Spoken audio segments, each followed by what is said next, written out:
Hello students, Helix test series में हमारा first chapter जो था it was excretory products and their elimination. उसी को कंटिन्यू करते हुए आज हमारा जो टॉपिक है जूलॉजी का, दैट इज बायोमोलिक्यूल्स। सो आज हम शुरू करेंगे biomolecules with same pattern, important questions discuss करते हुए with very very important points. So let us start with the first question. First question is which of the following statement refers to. अब यहां देखो बेटा, refers to reductionist biology. अब reductionist biology per year देखो, it was 2025. तो जब ये question आया तो हमें ऐसा लगा कि ये जो क्वेश्चन है it is out of NCERT. Attempt करने में प्रॉब्लम आई, बट बेटा NCERT is very important book. NCERT में आप from introduction up to summary एक एक वर्ड पढ़ोगे तो आपको बेटा इंट्रोडक्शन में ही ये देखो, ये वर्ड दिखाई दे रहा है, रिडक्शनिस्ट बायोलॉजी. रिडक्शनिस्ट बायोलॉजी क्या होती है, इसी लाइन में इन्होंने एक्सप्लेन करने की कोशिश करी है कि इट इज, यहां देखो, it is physico chemical approach to study and understand living organisms. Physico chemical approach, very important. अब इसमें वापस आते हैं हम क्वेश्चन पर, रिडक्शनिस्ट बायोलॉजी क्या होती है. So it is a physico chemical approach to study living systems. इसमें ना बेटा आंसर तो हमारा आ गया फर्स्ट, बट है क्या एक्चुअल में.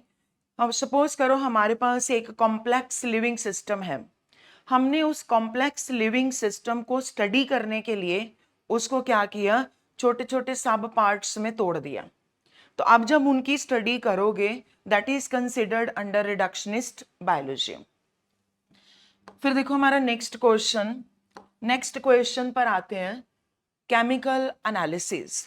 ये बेटा अपने आप में ही एक बड़ा इंपॉर्टेंट टॉपिक होता है, केमिकल एनालिसिस.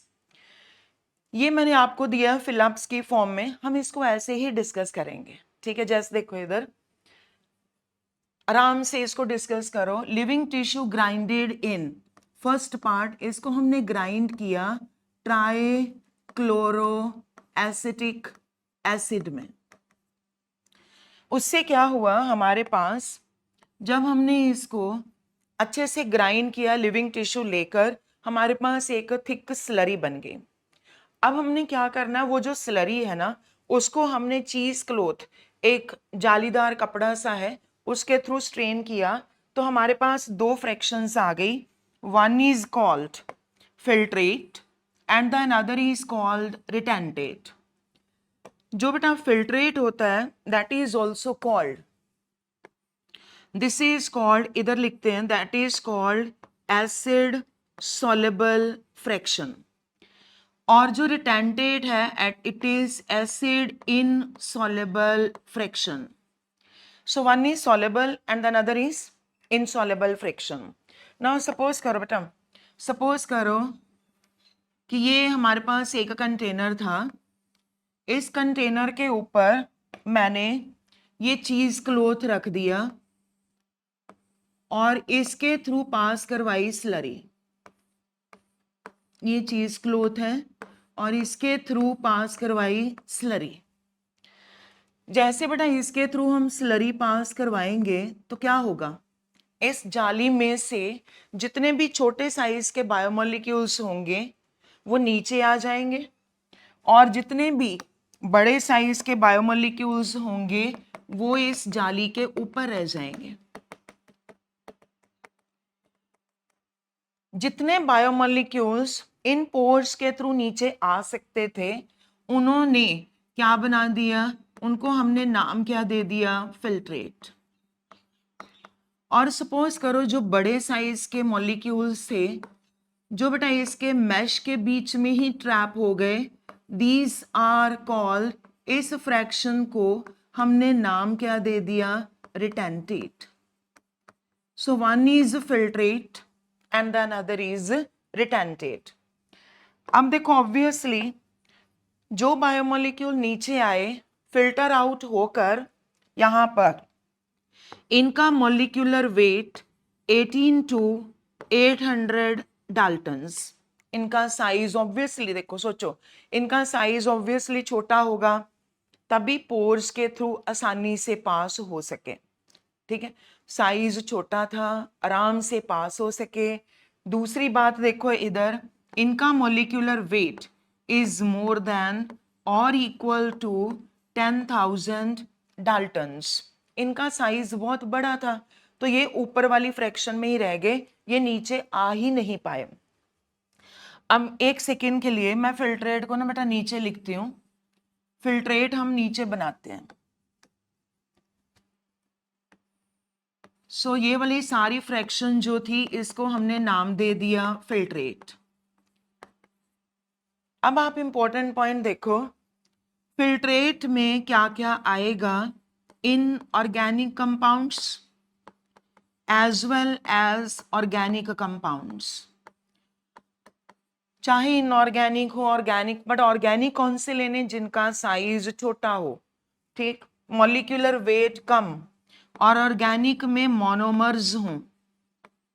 मोनोमर्स हों जैसे कि फॉर एग्जांपल, मोनोमर्स में एग्जांपल देती हूँ, let's take amino acids, simple sugars, for example glucose etcetera.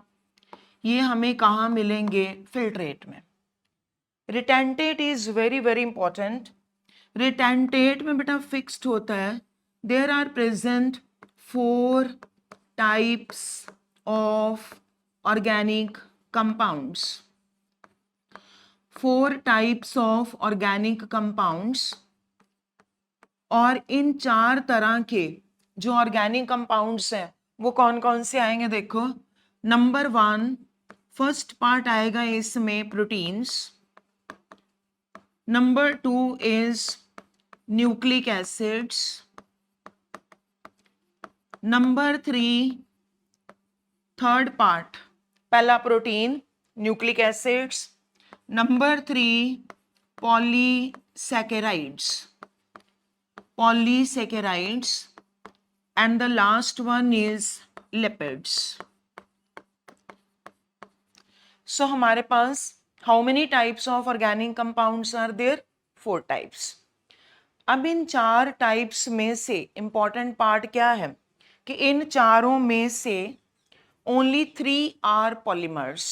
इनमें पॉलीमर कौन कौन से हैं, proteins, nucleic acids and polysaccharides, these are polymers. और ये आपका नीट का वैसे ही क्वेश्चन है, which of the following organic compounds do not exist in the form of polymers. तो हमारा आंसर क्या आएगा, it is lipids. Lipids always exist in the form of monomers. Retentate learn करते हैं। रिटेंटेट में how many types of organic compounds are there, 4 types, जिनमें से polymers कितने हैं, 3। कौन कौन से, number 1 proteins, number 2 nucleic acids and number 3 polysaccharides. इनमें से एक्सेप्शनल कौन से हैं, exceptional means which are organic compounds but they are not polymers. तो इसमें एक्सेप्शन किसकी आ जाएगी, यहां स्टार लगाओ, एक्सेप्शन किसकी आ गई, लिपिड्स। अगर बेटा लिपिड्स पॉलीमर्स नहीं है, लिपिड्स आर मोनोमर्स, तो ऑब्वियसली लिपिड्स का मॉलिक्यूलर वेट भी क्या होगा, कम होगा। सो लिपिड्स का मॉलिक्यूलर वेट भी कम, मोनोमर्स होते हैं, but they are found in the retentate. So organic compounds हो गया, पॉलीमर्स हो गया। मैक्रोमोलिक्यूल कितने हैं, 3 types, first 3 proteins, nucleic acids and polysaccharides are macromolecules, but बेटा जो लिपिड्स होते हैं these are micromolecules. So next आता है हमारे पास एसिड इनसॉल्युबल पूल। ये एक एनसीईआरटी की बहुत इंपॉर्टेंट लाइन है। एसिड इनसॉल्युबल पूल रिप्रेजेंट्स रफली the cytoplasmic composition only. But NCERT लिखती है एसिड सॉल्युबल पूल, जब भी हम किसी भी टिश्यू को ग्राइंड करेंगे, हमने सपोज किसी टिश्यू को ग्राइंड कर दिया, जब हम किसी टिश्यू को ग्राइंड करेंगे तो क्या होगा, सेल सारे के सारे, ठीक है, सेलुलर फ्रैक्शन आएगी। जितना सेल का साइटोप्लाज्मिक पार्ट होगा वो कहाँ जाएगा, एसिड सोलेबल पूल में।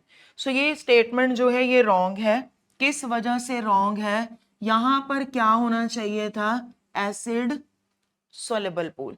Cytoplasmic composition acid soluble pool में लेना है, बट बेटा ऑर्गेनेलीज आ जाए तो एसिड इनसोलेबल पूल। सो हमारी first statement assertion is wrong.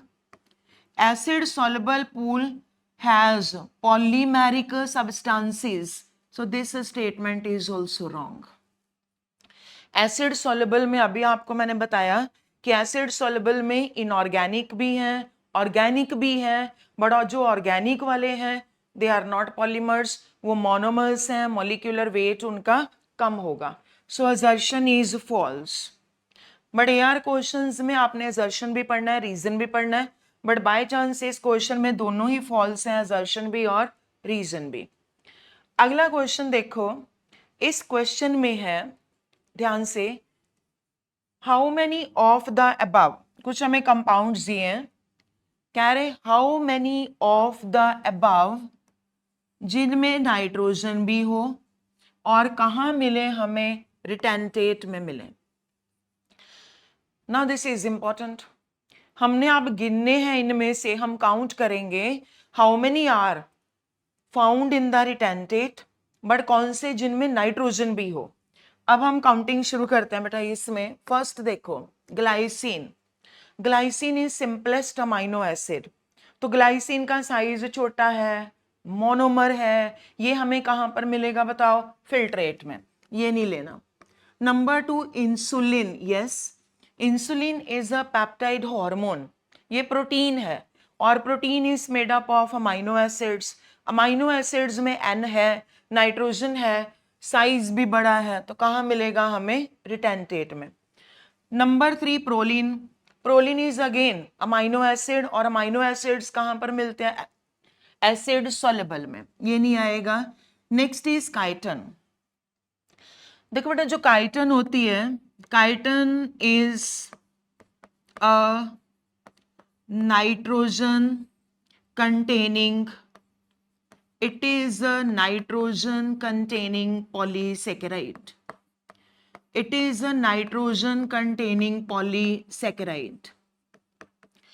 ये बेटा आपका नीट का क्वेश्चन था, नाइट्रोजन कंटेनिंग पॉलीसेकेराइड कौन सा है, इट इज काइटन। अगला क्वेश्चन देखो, chitin, chitin is a polymer of NAG, NAG की full form N acetyl glucosamine, ये इसका पॉलीमर है। काइटन कहां पर मिलता है बेटा, chitin is present in cell wall of fungi, plus very important, it is also present in the exoskeleton of arthropods, exoskeleton of arthropods। अब याद करो इसको, ये मैंने इसके ना सारे इंपॉर्टेंट पॉइंट्स बना दिए। What is chiton, nitrogen containing polysaccharide, इसका और कोई क्वेश्चन नहीं है, इतने ही लर्न करने हमने। Number 2 it is a polymer of N acetyl glucosamine, कहाँ मिलता है, फंजाई की सेल वॉल में। काइटन जो है ना बेटा उसको फंगल सेलुलोज भी बोलते हैं। और last, it is present in the exoskeleton of arthropods. जैसे कॉकरोच हमारे सिलेबस में है, तो कॉकरोच के एक्सोस्केलेटन में कौन सा पॉलीसेकेराइड है, it is chitin. So chitin आ जाएगा। फिर आ जाओ बेटा cellulose, cellulose is a polymer of glucose, आएगा तो रिटेंटेट में ही, but it does not have nitrogen, गलत। लेसिथिन, लेसिथिन जो है बेटा it is a phospholipid and lipids are found in the retentate, but जो लेसिथिन है उसमें नाइट्रोजन भी है, इसमें nitrogen containing choline group present होता है, सो ये आ गया। Rubisco is a protein, all proteins contain nitrogen and all the proteins will be found in the retentate. Same is with collagen, collagen is also a protein having nitrogen, so ये भी हमें बताओ कहाँ पर मिलेगा, retentate में। Starch, no बेटा starch जो है उसमें नाइट्रोजन नहीं है तो मिलता कहाँ पर है, रिटेंटेट में ही मिलेगा, but it does not have nitrogen. Inulin जो है बेटा, it is a polymer of fructose, and again fructose does not have nitrogen. Inulin fructose का पॉलीमर है और फ्रक्टोज जो है उसमें नाइट्रोजन नहीं है। Same is with glycogen, glycogen is a polymer of glucose, again उसमें भी नाइट्रोजन नहीं है, इसलिए इसको हमने इस आंसर में नहीं लेना। So how many nitrogen containing will be found, तो इसमें आपका आंसर कितना बनेगा? 5।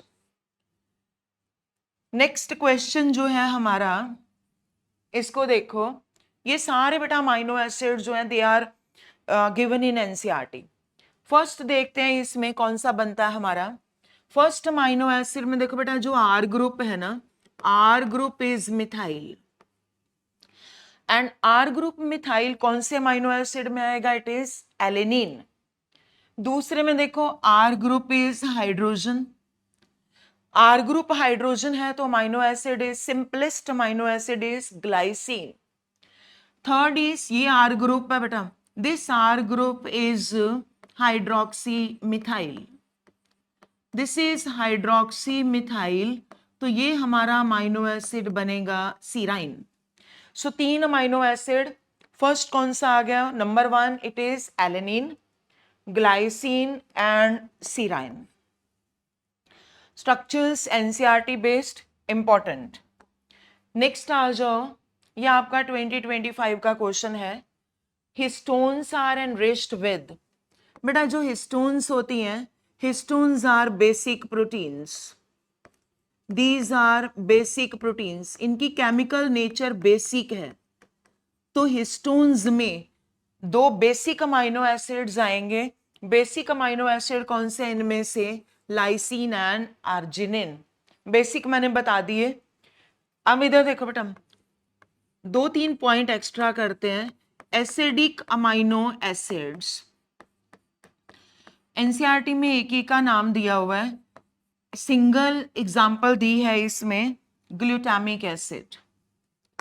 सो फर्स्ट एग्जांपल करो, एसिडिक अमाइनो एसिड्स में इट इज ग्लूटामिक एसिड, या बेटा एक और भी होता है, कॉमन है वैसे तो, it is aspartic acid.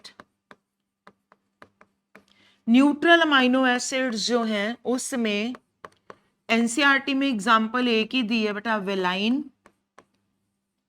But जैसे आपने पिछले पेज पर पढ़ा glycine, alanine, these are also neutral amino acids. Number 3 important, number 3 sulphur containing amino acids. देखो बेटा, सल्फर कंटेनिंग अमाइनो एसिड्स में number 1 is cysteine and number 2 is methionine, cysteine and methionine. अगला सबसे इंपॉर्टेंट, इसको स्टार लगाओ, aromatic, aromatic amino acid NCERT तीनों ही बोल रही है। 3 कौन से हैं? Number 1 tyrosine, number 2 is tryptophan and number 3 जो है इट इज फिनाइल एलेनिन।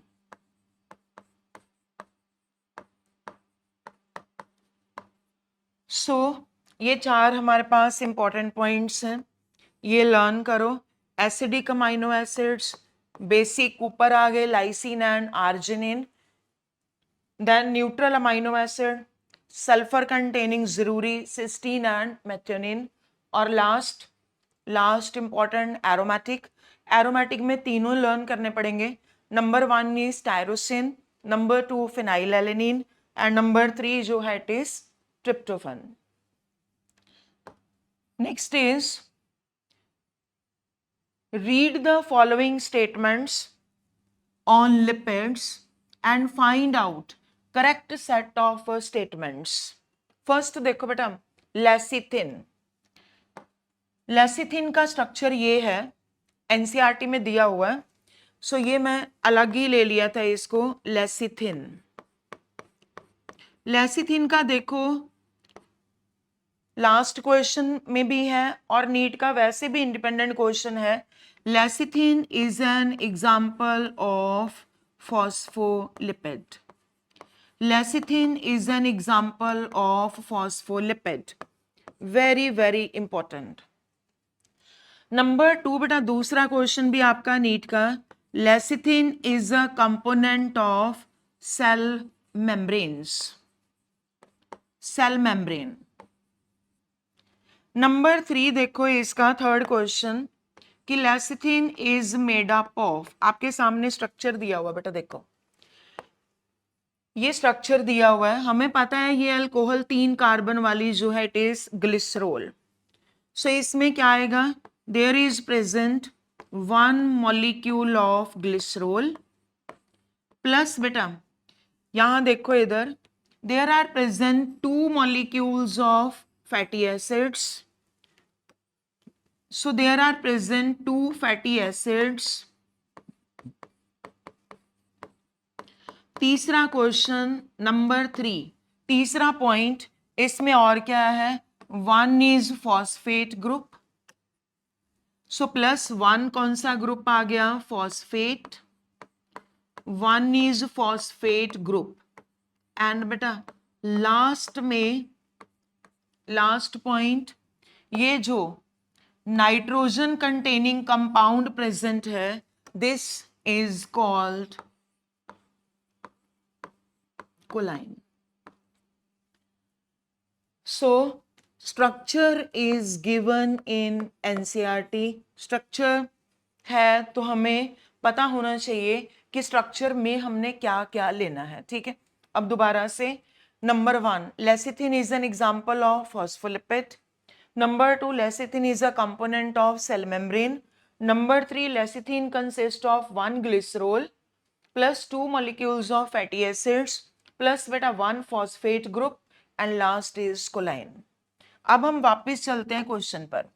इस क्वेश्चन में देखो क्या लिखा बेटा, फर्स्ट पार्ट में कि lecithin found in plasma membrane is a glycolipid. Wrong. मैंने आपको क्या बोला, लेसिथिन क्या है बताओ, it is a phospholipid. Number 2, saturated fatty acids में 1 और मोर डबल बॉन्ड्स होते हैं बेटा, नो, सैचुरेटेड में कोई भी डबल बॉन्ड नहीं लेना। Number 3, gingelly oil, gingelly oil का मेल्टिंग पॉइंट कम है, इसलिए ये बेटा लिक्विड फॉर्म में ही रहता है विंटर्स में। ये प्योरली एनसीईआरटी की लाइन, करेक्ट स्टेटमेंट। अगला point, lipids are generally insoluble in water but are soluble in some organic solvents. ये भी सही है, लिपिड पानी में इनसॉल्युबल है, बटर है, घी है, but these are soluble in some organic solvents, ether, chloroform etcetera. When fatty acid is esterified with glycerol तो मोनोग्लिसराइड्स आर फॉर्म्ड। ठीक, ये भी सही स्टेटमेंट है बेटा। देखो आंसर बनेगा सी डी, हमने आंसर बनाना है अब इसका, C D and E statements are correct. देखो बेटा 1 molecule of glycerol plus 3 molecules of अगर फैटी एसिड्स हों तो हम इसको क्या बोलते हैं, दिस इज कॉल्ड ट्राइग्लिसराइड। ठीक, अगर हमारे पास 1 ग्लिसरॉल हो plus 2 molecules of fatty acids हों तब हम इसको क्या बोलेंगे, डाइग्लिसराइड। और अगर हमारे पास 1 ग्लिसरॉल प्लस एक ही फैटी एसिड हो तब हम इसको क्या बोल देंगे, मोनोग्लिसराइड। सो इसलिए लास्ट वाला जो ई वाला पार्ट है वो क्या है बताओ, करेक्ट आ गया। नेक्स्ट क्वेश्चन इज, इसके बाद ये लेसिथिन हो गया।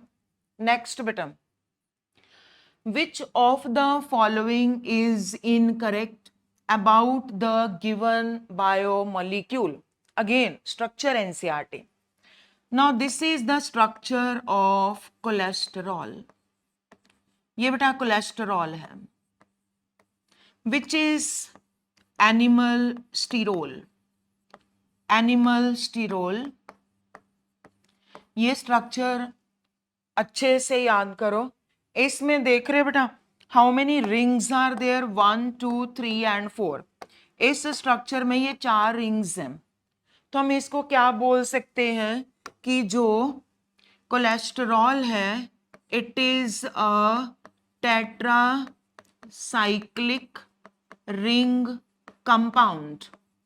टेट्रासाइक्लिक रिंग कंपाउंड। अब ऑप्शंस पढ़ते हैं बेटा। Number 1, it is a sterol. हमने इनकरेक्ट बताना बेटा। It is a sterol biosynthesized by animals, सही है। It is the precursor of steroid hormones, very important, yes बेटा। स्टीरॉयड हॉर्मोन्स जो होते हैं these are derived from cholesterol. Its chemical formula is, इसको हम जनरली ऐसे लिखते हैं C27, इसको इस तरह से लिखा जाता है C27H45OH। तो यही लिखा हुआ है, देखो जरा ध्यान से, ये भी first 3 are correct. It is the precursor of hormones of adrenal medulla. ये मैंने अपने लास्ट लेक्चर में बताया था। एड्रीनल मेडुला के हमारे पास 2 हॉर्मोन्स हैं, one is epinephrine and the another is norepinephrine. और बेटा ये जो दोनों हॉर्मोन्स होते हैं epinephrine and norepinephrine, both are derived from amino acid tyrosine. So these are not derived from cholesterol. Cholesterol से कौन से हार्मोन से डिराइव हो रहे हैं बताओ, स्टीरॉयड हार्मोन्स। बट जो मेडुला के हार्मोन्स होते हैं these are not steroids, these are amino acid derivative. कौन सा amino acid, it is tyrosine. Next question again आपका नीट 2025, 5 क्वेश्चन थे बेटा 2025 में। तो आप सोचो चैप्टर कितना इंपॉर्टेंट है। देखो बेटा एडिनोसिन, एडिनोसिन क्या है बताओ, it is the nucleoside. Adenylic acid, acid आ गया तो क्या बोलोगे, it is the nucleotide. Adenine जो है it is the base and alanine जो है it is an amino acid. 3 2 4 1 is the answer. But हम कई बार कंफ्यूज हो जाते हैं। कंफ्यूजन वाले पॉइंट्स देखो बेटा, न्यूक्लियोसाइड्स आपने कौन कौन से लेने हैं। न्यूक्लियोसाइड्स एक तो एडिनोसिन है, दूसरा कौन सा आएगा बताओ, guanosine. Number 3 is uridine.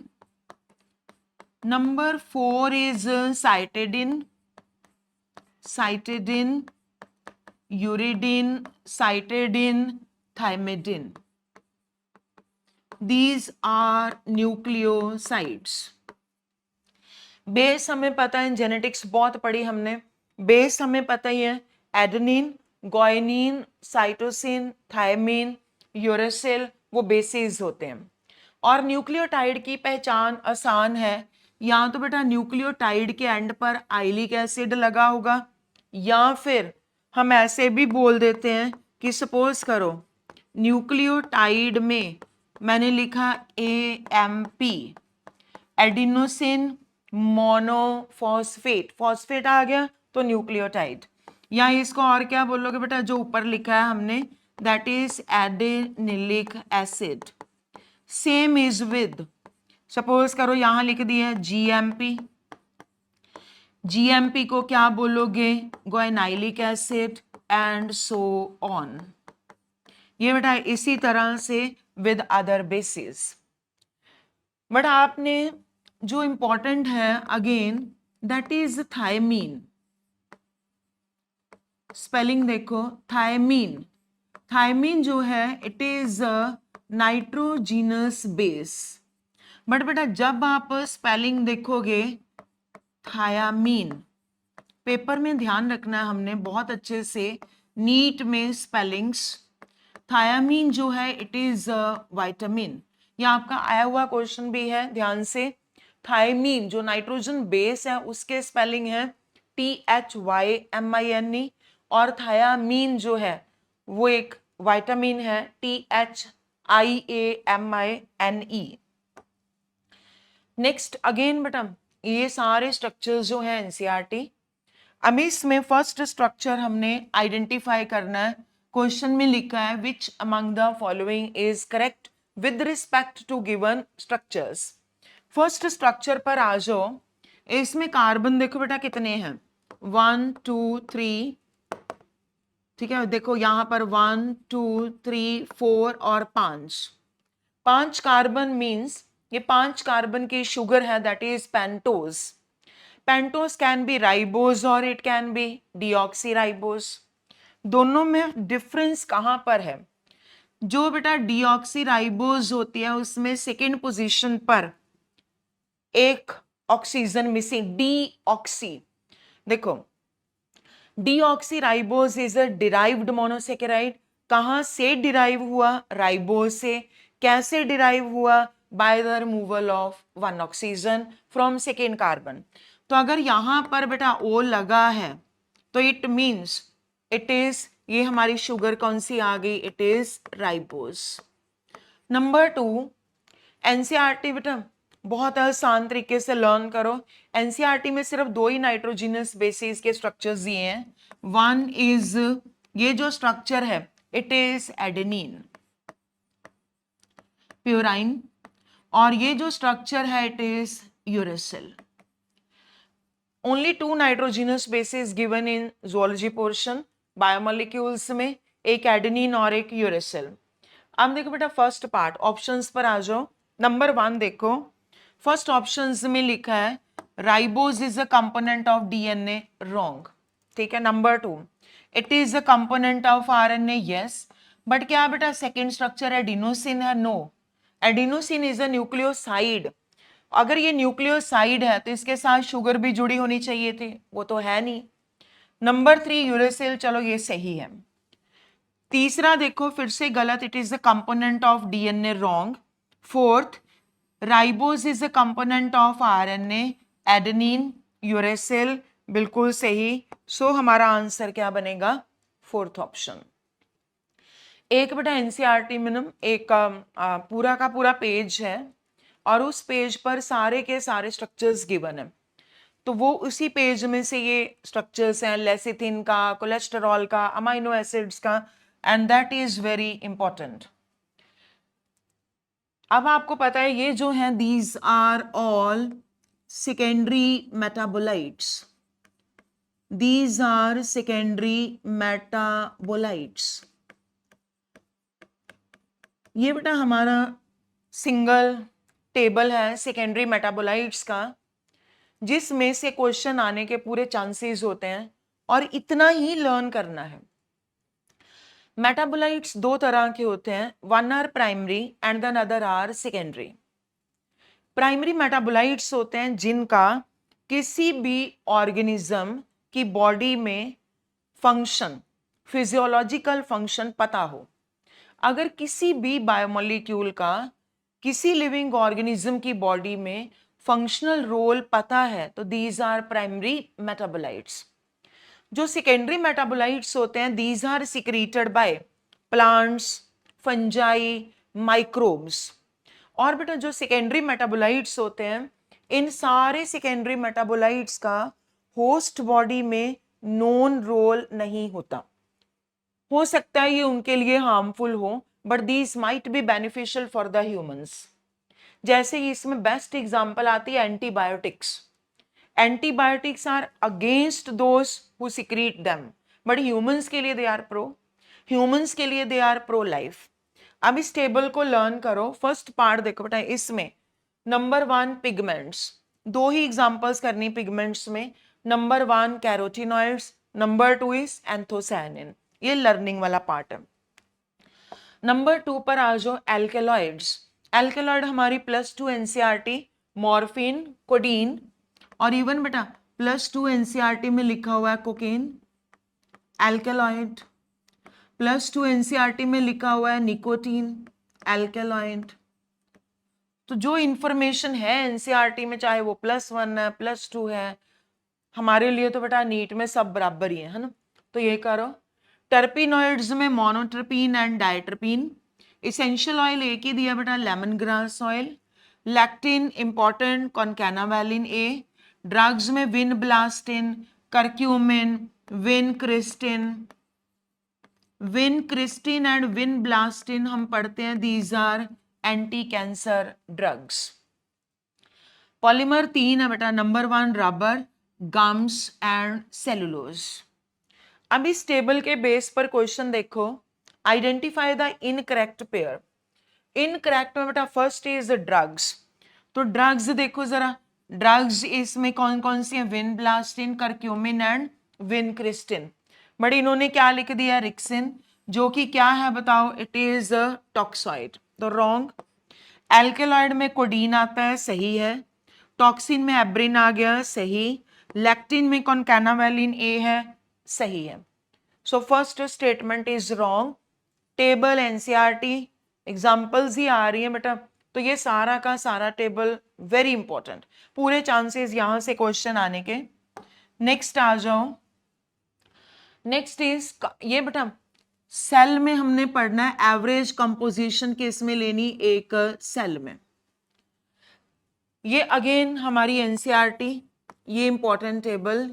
Cell में वाटर की percentage is 70 to 90%, proteins are 10 to 15%, carbohydrates are, इसमें लिखा है carbohydrates 3, lipid 2, nucleic acid 5 to 7 और आयंस की परसेंटेज 1। अब इधर देखो बेटा, यहां पर हम इंपॉर्टेंट पॉइंट्स बनाते हैं, इंपॉर्टेंट एक एक करके। नंबर 1 देखो, first most abundant element in human body, most abundant element in the human body, element है बेटा, तो एलिमेंट कौन सा आ जाएगा, ऑक्सीजन, ठीक है। Most abundant number 1 element in the human body. Number 2 बेटा, इसी को कंटिन्यू इस तरह से करते हैं। Number 2 most abundant element in the earth crust, most abundant element in the earth crust, first page NCERT. Earth crust में भी मोस्ट abundant एलिमेंट कौन सा आएगा, ऑक्सीजन। नंबर 3 तीसरा क्वेश्चन हम करते हैं इस टेबल से, most abundant element, most abundant chemical,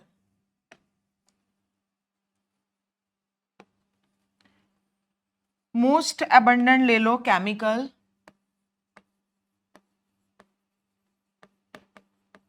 ये बेटा एलिमेंट है। Most abundant chemical in the living cell,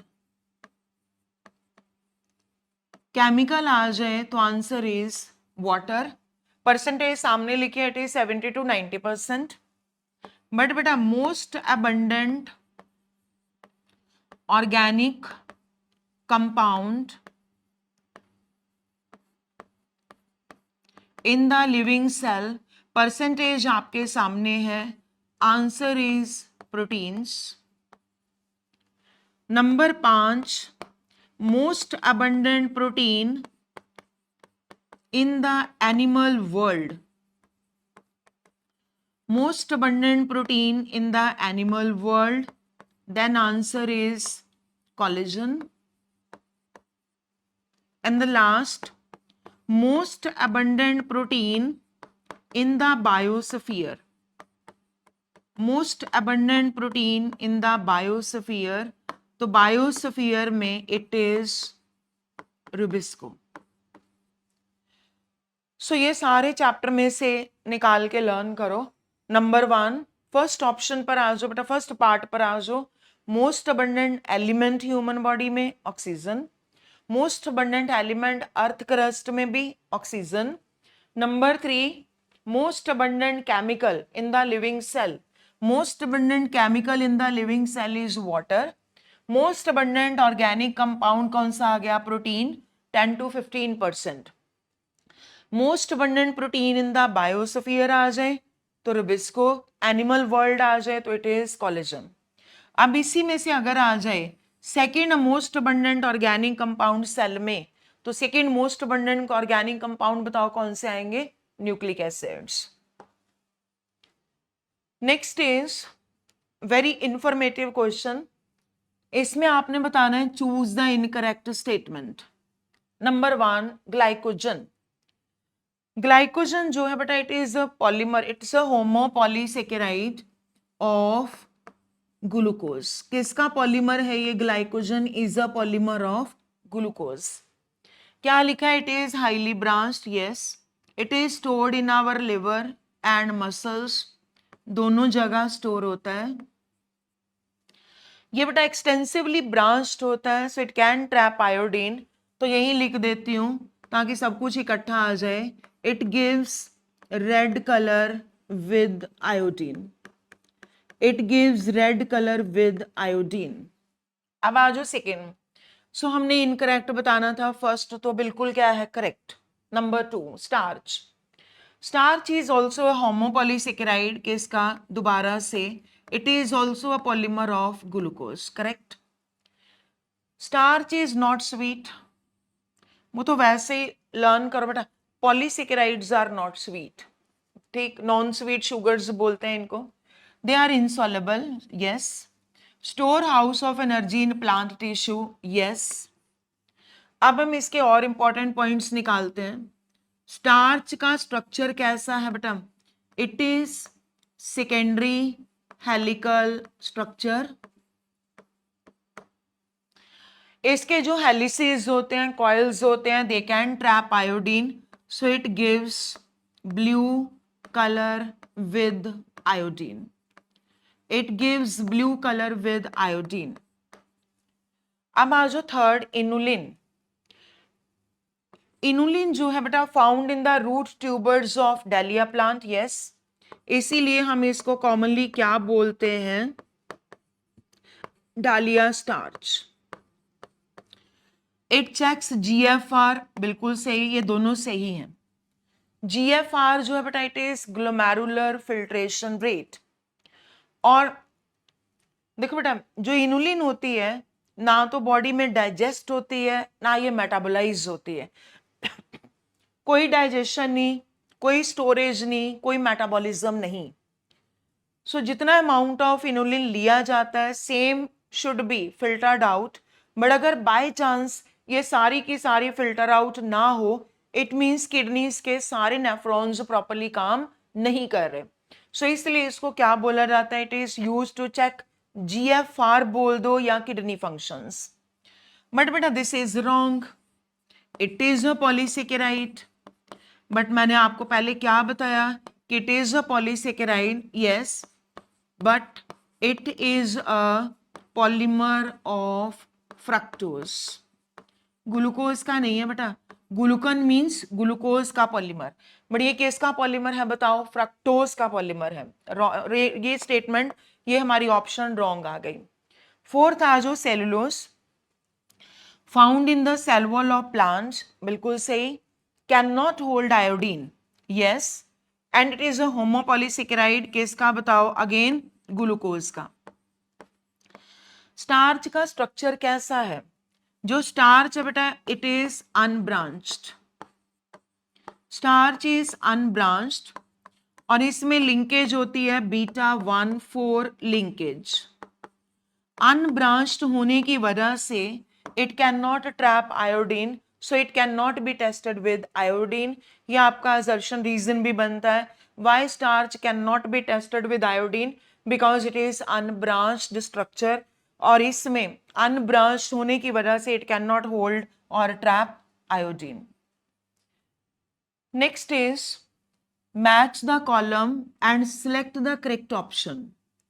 number 1 पर आ जाओ बेटा, GLUT4। GLU का मतलब ग्लूकोज, T आ गया ट्रांसपोर्ट। GLUT4 क्या करता है? It enables glucose transport into the cells, fourth part. याद करो बेटा, नीट में 4 नंबर का क्वेश्चन था, insulin dependent transport of glucose into the cell is by which protein? Answer is GLUT4। Insulin हमें पता है हार्मोन है, trypsin is a proteinaceous protein, protease बोल दो, एंजाइम है ये, एंड कोलेजन, इसको हाईलाइट करो, it should be third. Collagen जो है it is inter cellular ground substance, ये 3 आ गया। So 4 1 2 3, first option is the answer. Next question है, a protein, if a protein is imagined as a line, ये भी नीट का क्वेश्चन है, represented by first amino acid C terminal, no. अगर बेटा प्रोटीन को आप एक लाइन इमेजिन कर रहे हो, यहां पर हमारा ग्रुप आ गया NH2C, ठीक है, यहां पर सपोज करो H, यहां पर R ग्रुप आ गया, यहां पर आ गया कार्बोक्सिलिक ग्रुप, ये बॉन्ड बन गया peptide bond, n number of amino acids है हमारे पास, तो यहां पर सपोज करो ये लास्ट अमाइनो एसिड है H, यहां मैंने लिख दिया RN, ये आ गया COOH। This is a long chain of amino acids. अब इसमें ये वाला पार्ट जो है बेटा, दिस इज लेफ्ट टर्मिनल, और ये जो पार्ट है जिधर कार्बोक्सिलिक ग्रुप प्रेजेंट है, this is the right terminal, ये राइट पार्ट है, एक लेफ्ट और एक राइट। अब पढ़ो ध्यान से, a protein is imagined as a line, left end is represented by first amino acid, is it first amino acid? Yes. और ये कौन सा अमाइनो एसिड है बेटा? This is the last amino acid. But ये जो टर्मिनल है जिधर NH2 ग्रुप फ्री है, इसको आपने नाम क्या देना है? This is called N terminal, amino terminal. और जो लास्ट वाला अमाइनो एसिड है, this is called C terminal, या फिर इसको आप और क्या बोलोगे? Carboxy terminal, C terminal. So भूलना नहीं, left side first amino acid N terminal, last side right side last amino acid with carboxy terminal. तो क्या first amino acid N terminal है? No, wrong. End right end पर last amino acid है? Yes, but it is not N terminal, it is carboxy terminal. So हमारी first statement जो है वो पूरी तरह से रॉन्ग स्टेटमेंट है। नेक्स्ट देखो बेटा, एडल्ट ह्यूमन हीमोग्लोबिन में 4 सब यूनिट्स होते हैं, 2 अल्फा एंड 2 बीटा, बिल्कुल करेक्ट। सो स्टेटमेंट 1 जो है it is incorrect, but statement 2 जो है इट इज करेक्ट। आंसर हमारा बना इसमें 2। नेक्स्ट क्वेश्चन देखो, ये नॉट क्वेश्चन, ये डायग्राम बेटा एनसीईआरटी, इसमें प्रोटीन का स्ट्रक्चर दिया हुआ है। इस प्रोटीन के स्ट्रक्चर में आप देखो जरा, now this is the primary structure of a protein. Primary structure होता है जिससे हमें क्या पता चलता है बेटा? This is primary structure. Primary structure से हमें पता चलती है सिर्फ positional information, positional information about amino acids. मतलब पहला अमाइनो एसिड कौन सा है, दूसरा कौन सा है, तीसरा, चौथा, इस तरह से। सो पोजिशनल इंफॉर्मेशन के लिए कौन सा स्ट्रक्चर आ गया? It is primary structure. अब देखो बेटा, किसी प्रोटीन में टोटल कितने अमाइनो एसिड्स हैं और वो किस सीक्वेंस में अरेंज्ड हैं, ये हर एक प्रोटीन के लिए फिक्स्ड होगा, पक्की बात है। Every protein has unique primary structure, every protein has fixed number of amino acids and every protein has fixed sequence of those amino acids. So amino acids का हर प्रोटीन में नंबर भी fixed है, type भी fixed है, sequence भी fixed है। सो अगर आपको क्वेश्चन आ जाए किसी भी प्रोटीन की specificity, specificity of a protein, specificity of a protein is due to which structure? तो answer is it is primary structure. Specificity of a protein is due to primary structure. अब दूसरा आ जाओ बेटा number 2. Now this is secondary structure. Secondary structure सारी protein में बेटा peptide bond तो होंगे ही होंगे, है ना. हाइड्रोजन बॉन्ड सेकेंडरी स्ट्रक्चर में. इसमें दो पार्ट्स हैं, one is alpha helical and the another is beta pleated. Again बेटा एनसीईआरटी में ना जहां से ये यूनिट शुरू होता है वहीं पर ही लिखा हुआ है कि both the structures alpha helical and beta pleated sheet जो होती है these were given by scientist का नाम लिखा है लिनस पॉलिंग. तो इसको आपने लर्न करना है, ठीक है. इंट्रोडक्टरी पार्ट है ये. Linus Pauling, alpha helical and beta pleated structures both were given by Linus Pauling. But बेटा इसमें सेकेंडरी में कोलेजन का स्ट्रक्चर भी आता है. कोलेजन ट्रिपल हेलिकल स्ट्रक्चर होता है एंड कोलेजन का स्ट्रक्चर जो था that was given by G.N. Ramachandran. Again NCERT introductory part इसलिए करना है. फिर आ जाओ tertiary structure. Tertiary structure woollen ball जैसा होता है बेटा, हॉलो वूलन बॉल. एक थ्रेड है वो रैप किया हुआ है, हॉलो वूलन बॉल जैसा स्ट्रक्चर बन गया, that is the tertiary structure.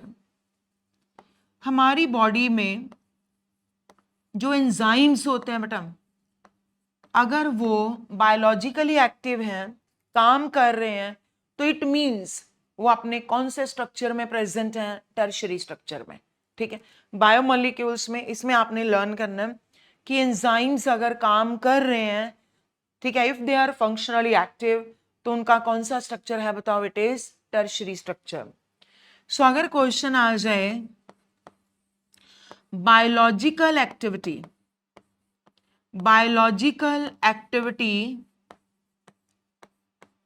of proteins, almost all proteins, biological activity of proteins के लिए ऑल नहीं बोलना, कौन सा स्ट्रक्चर रिस्पॉन्सिबल है, तो आंसर इज टर्शरी स्ट्रक्चर. दोबारा, specificity of a protein is due to primary structure, biological activity of a protein is due to tertiary structure.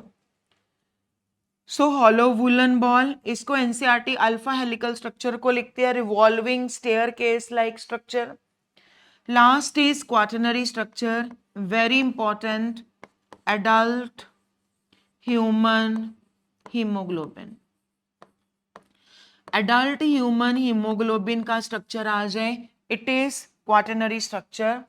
और जैसे पहले लास्ट क्वेश्चन में था, इसमें देयर आर प्रेजेंट टेट्रामेरिक है बेटा, 4 चेन्स होती हैं, 2 are alpha chains and 2 are beta chains.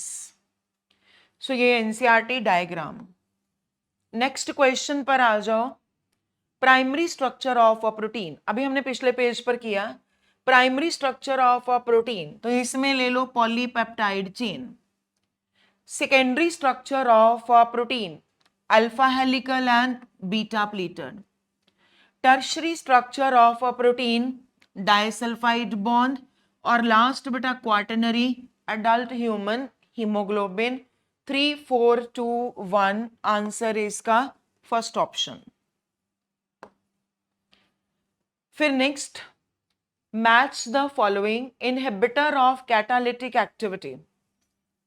NCERT में एक इनहिबिटर का नाम लिखा है मैलोनेट, ये डिस्कस करेंगे. Malonate poses peptide bond, peptide bonds are present in proteins, तो इन चारों में से प्रोटीन कौन सी है बेटा, कोलेजन.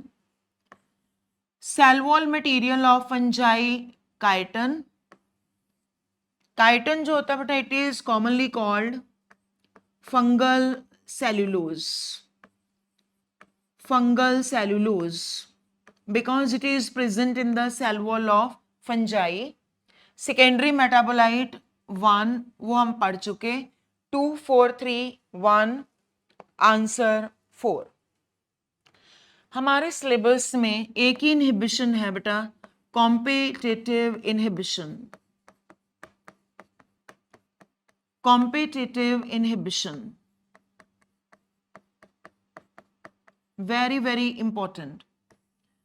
देखो बेटा, जो कॉम्पिटिटिव इनहिबिशन है उसमें जो एंजाइम्स होते हैं ना, एंजाइम की एक्टिव साइट होती है और उस एक्टिव साइट पर आके सबस्ट्रेट ने फिट होना होता है।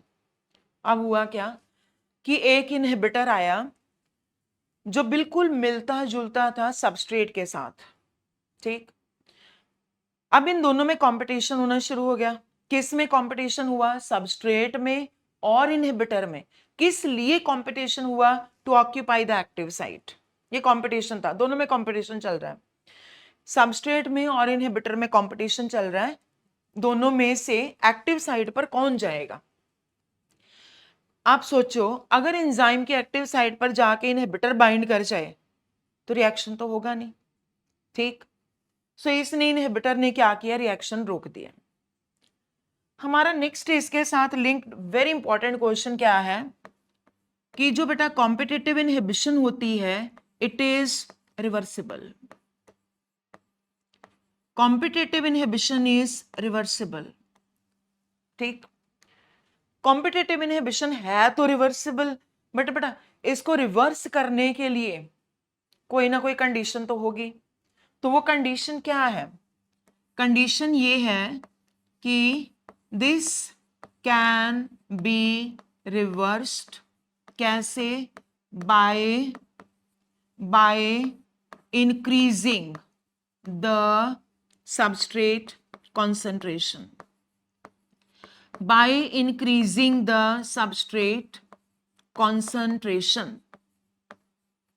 so ये स्टार लगाओ। Competitive inhibition can be reversed, but condition क्या है?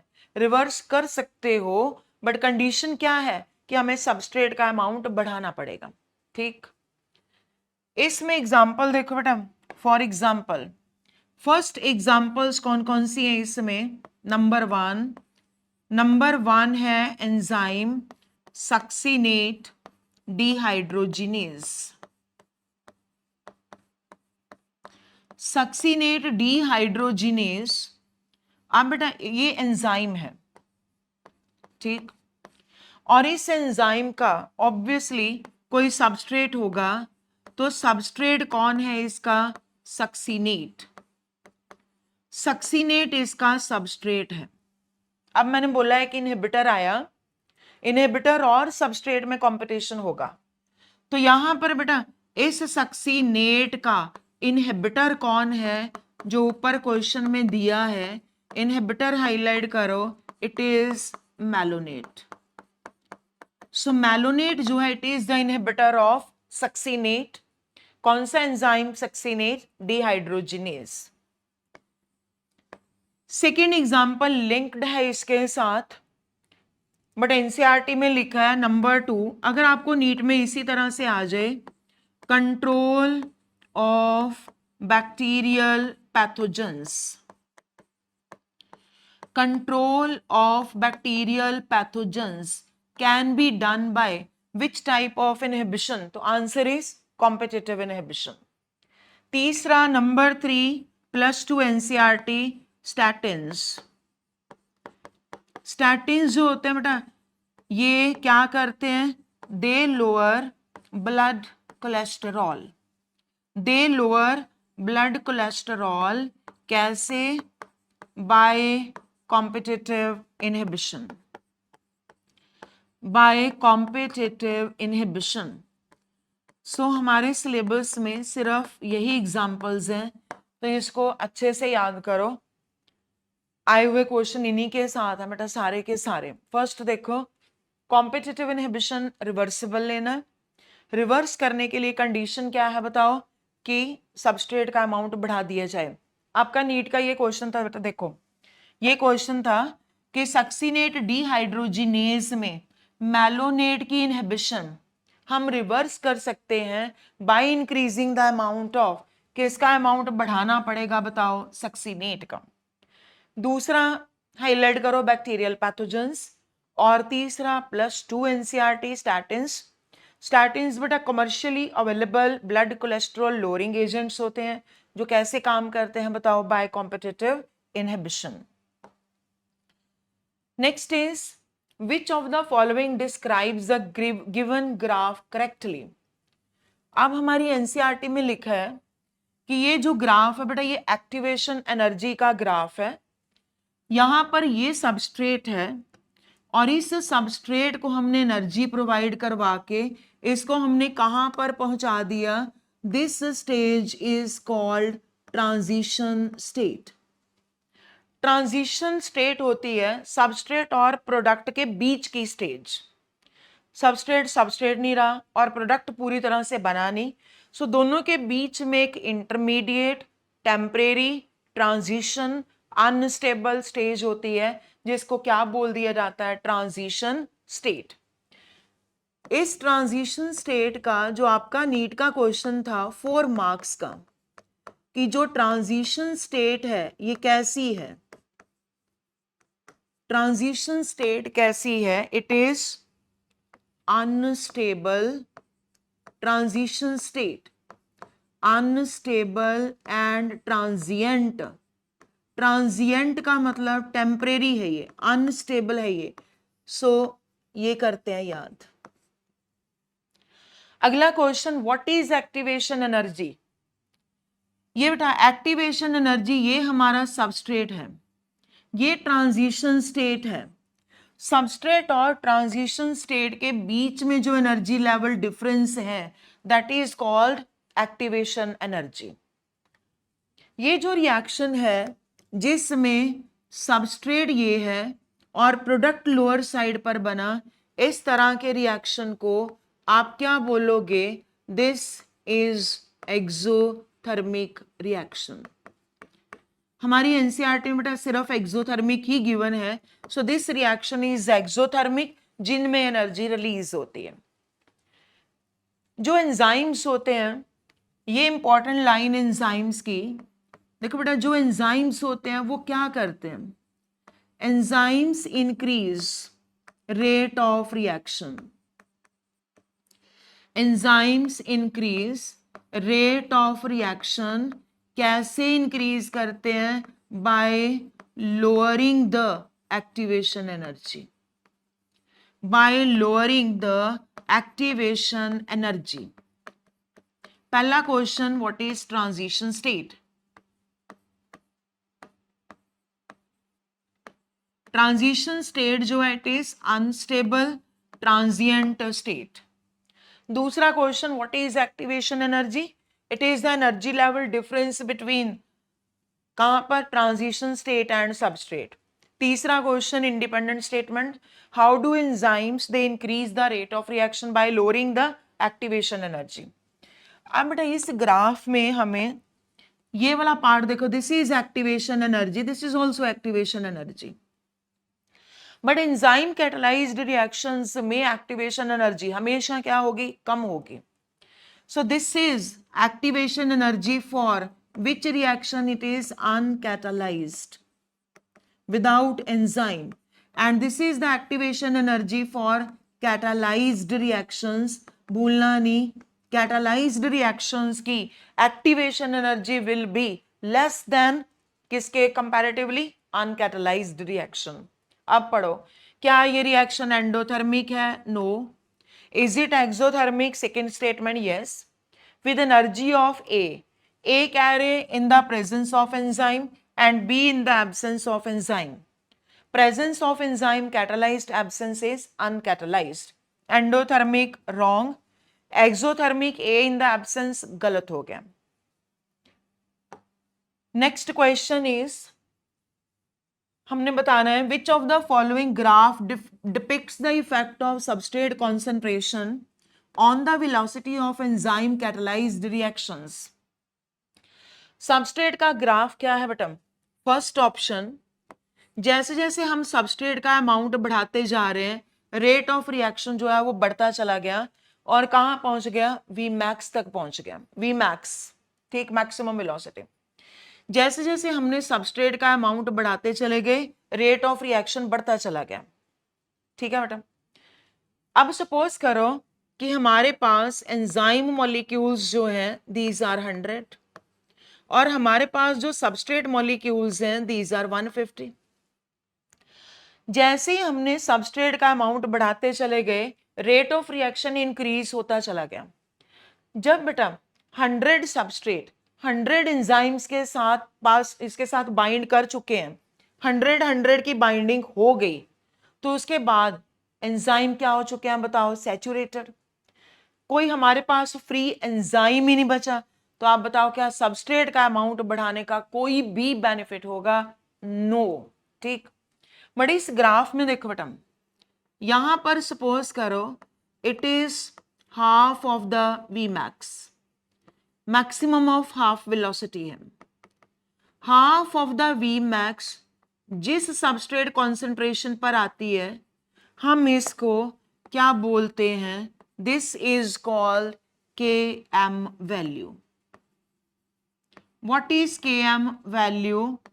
It is the substrate concentration at which half of the maximum velocity is achieved. और ये बेटा it was independently derived by two scientists. यहाँ पर दो साइंटिस्ट थे, माइकैलिस एंड मेंटन। तो क्या बोलते हैं इसको?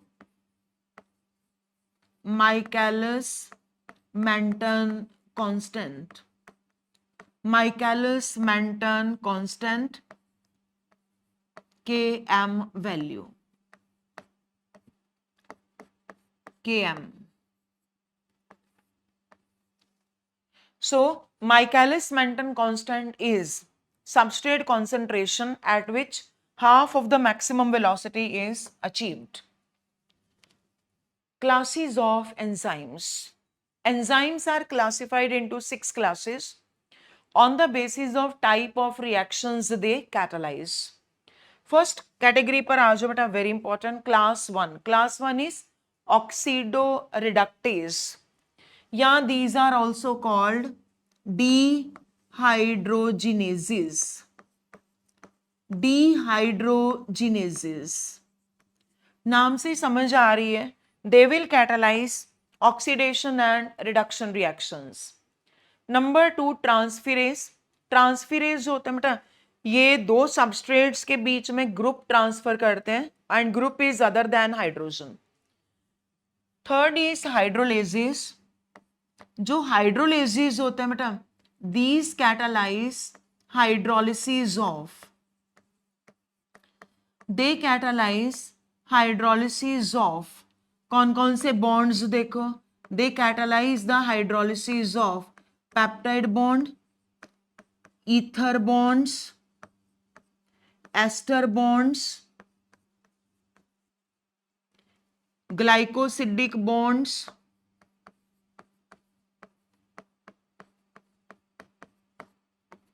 CC bonds, C halide, PN bonds.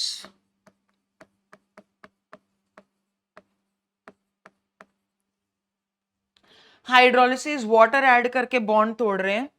कौन कौन से bonds? Very important, ester, ether, glycosidic, peptide, CC, C halide and PN bonds.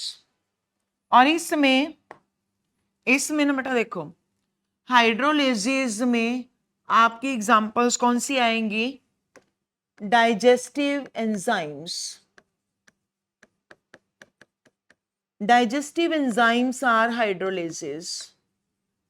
Maltase, isomaltase, lactase, trypsin, pepsin, carboxypeptidase.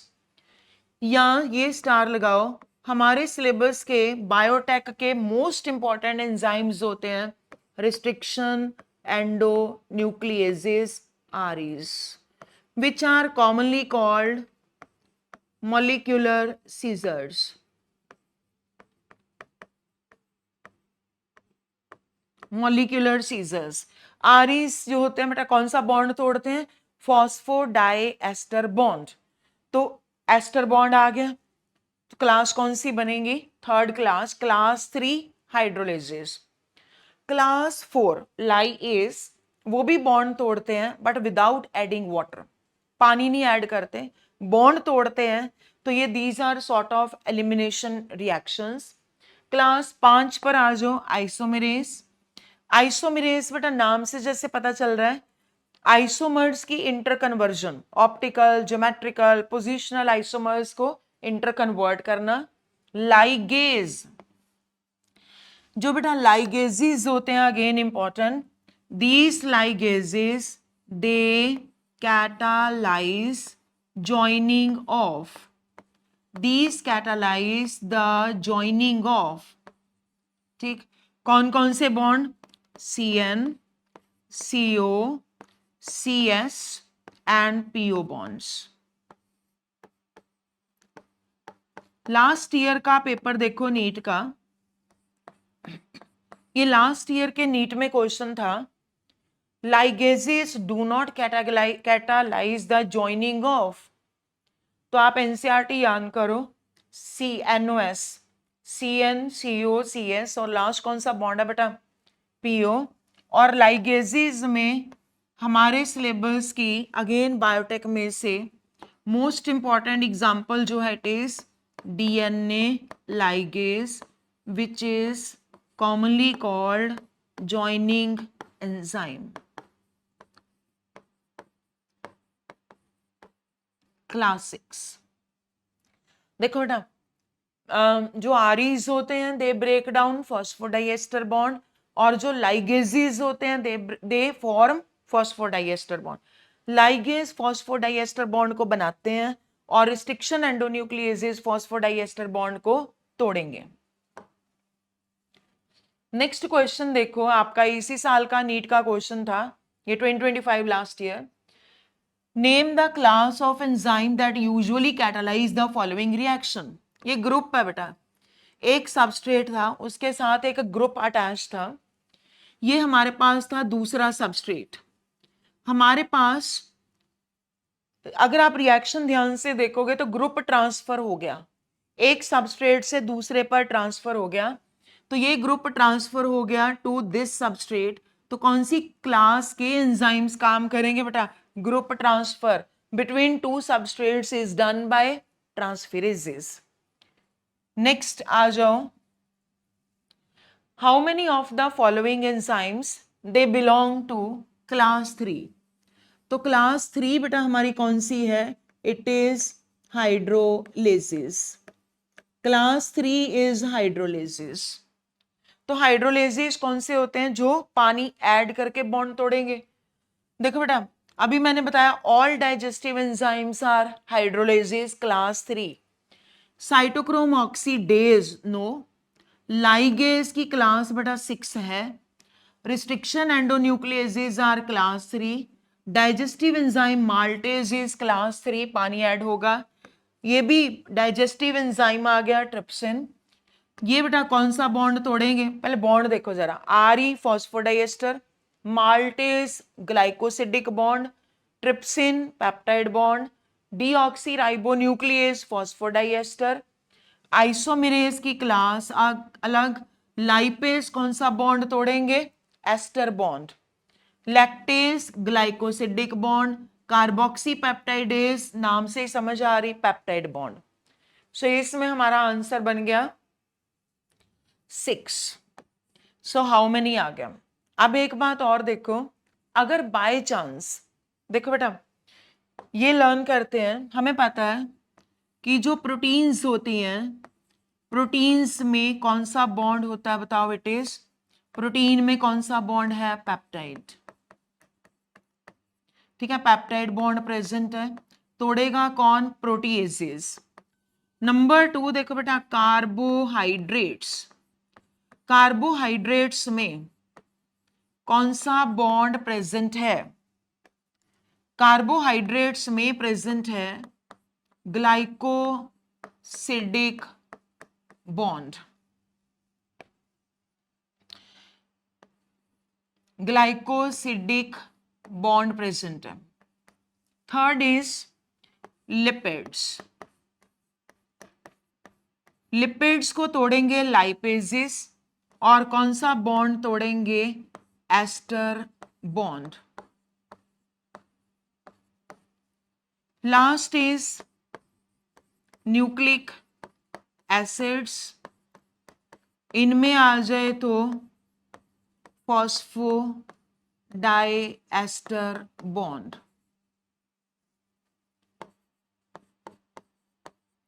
Phosphodiester bond. Protein को तोड़ने के लिए प्रोटीएजेज आएंगे, कार्बोहाइड्रेट पर कार्बोहाइड्रेस, लाइपेज लिपिड्स पर एक्ट करेंगे, nucleases phosphodiester. Which of the following enzyme, और इसी में एक यहां देखो बेटा एक बात और, सपोज करो कि आपको यहां ऐसा लिखा मिले, वापस चलते हैं पिछली स्लाइड पर।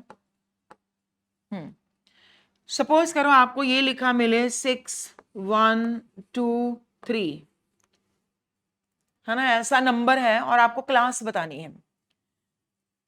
हमारे सिलेबस में बेटा सिर्फ क्लासेस ही है, दीज आर 6 क्लासेस। हर एंजाइम को 4 डिजिट नंबर दिया जाता है जिसमें फर्स्ट डिजिट इज क्लास। तो आपने सिर्फ फर्स्ट डिजिट ही देखना बेटा। तो कौन सी क्लास आ जाएगी बताओ? It is class 6 enzyme. या मान लो ऐसा लिखा 3 1, ठीक है, 3 1 3 2, तो क्लास 3 आ गई। क्लास 3 कौन सी है? हाइड्रोलेज। तो एक ये पैटर्न है क्वेश्चंस का। नेक्स्ट आ जाओ, which of the following enzymes they contain heme as prosthetic group? देखो बेटा हम पढ़ते हैं होलो एंजाइम, फिर हम पढ़ते हैं होलो एंजाइम जो होता है इट इज इक्वल टू किसका बना है बताओ? Apoenzyme plus cofactor. ठीक, holoenzyme is conjugated which is made up of apoenzyme plus cofactor। Apoenzyme बेटा इनमें ध्यान से, जो एपोएंजाइम है it is protein part and cofactor जो होता है it is non protein. Protein part is apoenzyme, non protein part जो है इट इज कोफैक्टर। हमारे पास there are present 3 different types of cofactors as per NCERT. Number 1, first वाला जो cofactor है ना बेटा, first number 1 it is number 1 prosthetic group. Number 2 second इसमें आ जाएगा को enzyme, and number 3 is metal ions. Apoenzyme कौन सा पार्ट है बेटा? इट इज, यहाँ छोटा सा मैं लिख देती हूँ, इट इज प्रोटीन पार्ट। ये हमेशा ऑर्गेनिक है, proteins are organic compounds, apoenzyme is always organic in nature. देखो बेटा जो प्रोस्थेटिक ग्रुप है ये ऑर्गेनिक है, coenzyme is organic, but metal ions inorganic cofactors हैं। जो प्रोस्थेटिक ग्रुप होता है ना बेटा इट इज, पहला क्वेश्चन है इसका, प्रोस्थेटिक ग्रुप जो होता है इट इज नंबर 1, इसको आप हाईलाइट करो, it is tightly bound to apoenzyme, tightly bound to apoenzyme. और इसका second most important question is जो ये वाला दिया हुआ है, एग्जाम्पल। एग्जाम्पल इसमें आती है बेटा haem. What is haem? It is a prosthetic group. कौन से एंजाइम में प्रेजेंट है? It is present in catalase and peroxidase, peroxidase. तो हमारा आंसर क्या बनेगा इसमें से? कैटालेज। ये वाला topic again important. Holoenzyme के 2 पार्ट्स हैं, apoenzyme plus cofactor. Apoenzyme is always organic, protein part है ये। कोफैक्टर्स जो होते हैं these are, they can be organic और इनऑर्गेनिक।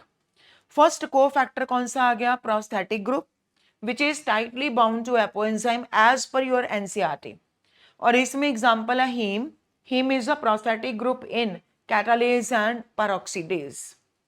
फिर आ जाओ बेटा second cofactor is number 2 coenzyme.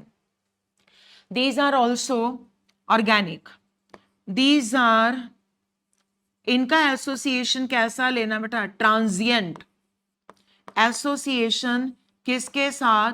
With apoenzyme. अब इसमें एग्जाम्पल कौन सी आएगी? फॉर एग्जाम्पल NAD, NAD आ जाए, NADP आ जाए, NAD निकोटिनामाइड एडेनाइन डाइन्यूक्लियोटाइड, जिसमें विटामिन कौन सा आएगा? It is niacin. Number 2 FMN FAD flavin mononucleotide flavin dinucleotide, जिनमें विटामिन कौन सा आएगा? राइबोफ्लेविन। Vitamin is riboflavin. अब आपका एक और 4 मार्क्स का सीधा क्वेश्चन था, vitamins are important components of which cofactors? तो answer is coenzymes. Vitamins are, देखो बेटा, which cofactors are tightly bound to apoenzyme? Prosthetic group. Which are loosely associated with apoenzyme? Coenzyme. Coenzyme की examples बताओ। Number 1 NAD, जो बहुत पढ़ते हो आप, निकोटिनामाइड एडेनाइन डाइन्यूक्लियोटाइड, जिसमें विटामिन कौन सा है? Niacin. Number 2 FMN flavin mononucleotide flavin adenine dinucleotide, दोनों में vitamin is riboflavin. So vitamins are important components of which cofactor? Coenzyme. Metal ion का बेटा एक तो ये क्वेश्चन है कि मेटल आयन हमेशा कौन सा बॉन्ड बनाएंगे? Coordinate bond. मेटल आयन कौन सा बॉन्ड बनाते हैं? Coordinate bond. किसके साथ कोऑर्डिनेट बॉन्ड बनाते हैं? एक्टिव साइट के साथ भी और सबस्ट्रेट के साथ भी। एक्टिव साइट एंड सबस्ट्रेट दोनों के साथ कौन सा बॉन्ड बनाएंगे? ये कोऑर्डिनेट बॉन्ड। और मेटल आयन में जो बेटा इसकी वेरी इंपॉर्टेंट एग्जांपल आती है वो क्या है? Zinc ions.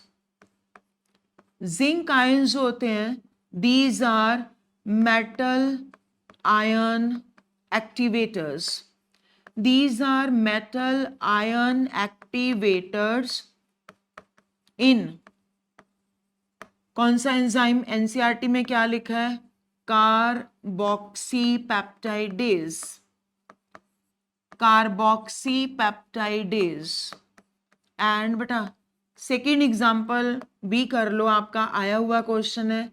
Second example is one of the fastest enzyme carbonic anhydrase, जो हमारे आरबीसीज में भी प्लाज्मा में भी दोनों जगह पर होता है, but more abundant inside the RBCs. So metal ions coordinate bond and metal ions में example zinc ions. Zinc ions जो है these are metal ion activators in, दोनों enzyme स्टार लगा के याद करो। Number 1 carboxypeptidase, number 2 carbonic anhydrase. So that is all about biomolecules. Very important topic. ठीक, hopefully आपको बड़े अच्छे से समझ आ गया होगा। All the best for your NEET exam. Thank you so much. Thank you, beta. God bless you all. Thank you.